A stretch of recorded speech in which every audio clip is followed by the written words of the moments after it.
Puji Tuhan, selamat malam. Kaum wanita yang dikasihi oleh Tuhan Yesus Kristus, kita kembali mendengarkan renungan dari rumah masing-masing, tapi sebelumnya kita akan sama-sama berdoa. Kita naikkan dulu satu pujian sesuai dengan firman yang akan saya bawakan pada malam ini, judulnya Jaga Hati. Kita angkat pujian, selidiklah akan daku ya Allah.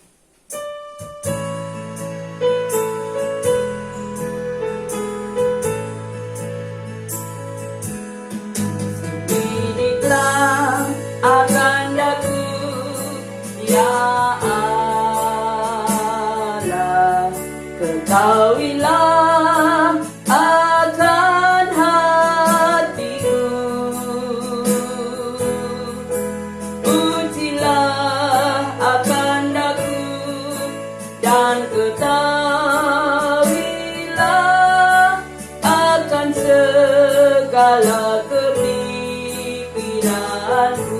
Selidiklah akan daku, selidiklah akan daku ya Allah,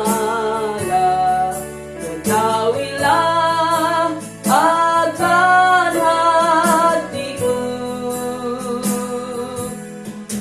ujilah akan daku dan ketahuilah akan segala, sekali lagi, pikiranku. Selidiklah akan daku ya Allah, ketahuilah akan hatiku, ujilah akan daku dan ketahuilah akan segala kepikiranku. Terima kasih Tuhan. Malam ini kami mau dengar renungan firman-Mu. Kau buka hati kami, kaum wanita yang ada, dimanapun berada. Biarlah lewat firman ini, kami diberkati oleh Tuhan. Kami sambut firman-Mu, pengurapan-Mu menyertai kami semua. Dalam nama Tuhan Yesus Kristus, amin. Puji Tuhan, kaum wanita yang dikasihi Tuhan. Judul firman Tuhan malam ini, jaga hati. Pembacaan pertama, Amsal 4 ayat 23. Jagalah hatimu dengan segala kewaspadaan, karena dari situlah terpancar kehidupan. Ibu-ibu yang dikasihi oleh Tuhan Yesus Kristus, firman Allah mengingatkan, supaya kita menjaga hati kita. Karena dari hati kita terpancar kehidupan. Jadi kecantikan seorang ibu, seorang wanita itu bukan pada kosmetik. Semahal apapun kosmetik yang kita beli, kalau hati kita tidak baik, jahat, penuh kebencian, maka kita pun akan terlihat buruk. Tetapi ketika kita bisa menjaga hati, maka yang ada di wajah kita yang terpancar itulah yang di dalam hati kita. Nah, untuk itu bagaimana cara kita bisa menjaga hati? Yang pertama, cara kita menjaga hati adalah kita harus berani untuk menolak kekhawatiran. Biasanya ibu-ibu wanita itu lebih mudah panik dan khawatir saat menghadapi segala sesuatu. Entah itu masalah, entah itu berita buruk, ya. Biasanya yang paling cepat khawatir adalah kaum wanita. Tetapi kita bisa bebas dari khawatir kalau kita hidup dekat dengan Tuhan. Kenapa? Karena firman Tuhan berkata di dalam Filipi 4 ayat 6, janganlah hendaknya kamu khawatir tentang apapun juga, tetapi nyatakanlah dalam segala hal keinginanmu kepada Allah dalam doa dan permohonan dengan ucapan syukur. Firman Tuhan mengingatkan, jangan hendaknya kamu khawatir tentang apapun juga. Berarti segala apapun, berita yang burukkah, kejadian yang tidak baikkah, masalahkah, jangan kita dihantui oleh khawatir. Tapi segera serahkan kepada Tuhan. Apalagi soal makan minum. Yesus pernah berkata di dalam Lukas 12 ayat 22, Yesus berkata kepada murid-muridnya, karena itu aku berkata kepadamu, janganlah khawatir akan hidupmu, akan apa yang hendak kamu makan, dan janganlah khawatir pula akan tubuhmu, akan apa yang hendak kamu pakai. Ayat 29, Jadi janganlah kamu mempersoalkan apa yang akan kamu makan atau apa yang akan kamu minum, dan jangan cemas hatimu. Tetapi carilah kerajaannya, maka semuanya itu akan ditambahkan juga kepadamu. Singkatnya, Tuhan Yesus menegaskan, jangan khawatir tentang apa yang kamu makan, minum, pakai, segala yang ada di dunia ini. Jangan itu membuat kita gelisah, tapi serahkan sama Tuhan. Karena yang bilang jangan khawatir itu Yesus. Berarti Yesus menanggung semuanya. Itu yang pertama. Kita menjaga hati dengan menolak kekhawatiran. Yang kedua, menjaga hati dengan menolak amarah. Bukan berarti ibu-ibu gak boleh marah. Kalau anak lagi berbuat salah, ya kita tegur, marah. Ya. Tetapi jangan kita gak bisa mengendalikan diri sehingga dikit-dikit marah, dikit-dikit marah. Nah, di dalam Efesus 4 ayat 26 dikatakan, apabila kamu menjadi marah, janganlah kamu berbuat dosa. Janganlah matahari terbenam sebelum padam amarahmu. Artinya apa? Kita boleh marah, tapi jangan simpan di dalam hati. Seketika itu saja. Ya, jangan sampai matahari terbenam kita bawa tidur. Itu jatuhnya dendam. Karena ketika kita dendam, kita simpan kemarahan dalam hati, dalam Efesus 4 ayat 27, kita sedang memberi celah untuk iblis. Ayat 27 berbunyi demikian, dan janganlah beri kesempatan kepada iblis. Nah, jadi marah yang disimpan di hati itu pintu untuk iblis masuk, dosa bekerja. Nah, sebab itu pengkhotbah pun pernah mengingatkan, janganlah lekas-lekas marah dalam hati, karena amarah menetap dalam dada orang bodoh. Rupanya orang yang suka marah itu adalah orang bodoh. Apalagi kalau kita lihat survei, seorang ibu yang banyak bicara itu konon menurut survei itu bisa berbicara 12.000 kalimat dalam sehari, 100.000 kata. Nah, bayangkan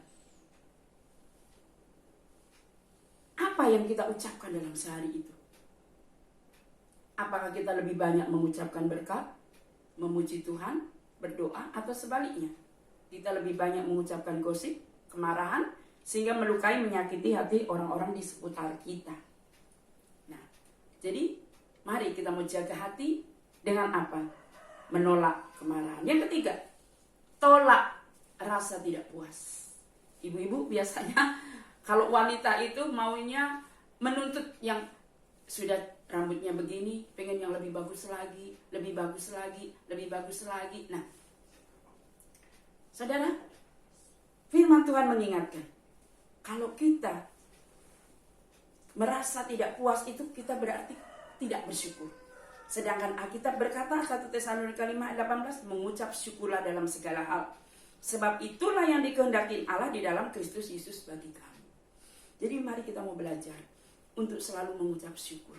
Apapun yang terjadi dalam hidup kita, Tuhan pasti memberi yang terbaik buat kita.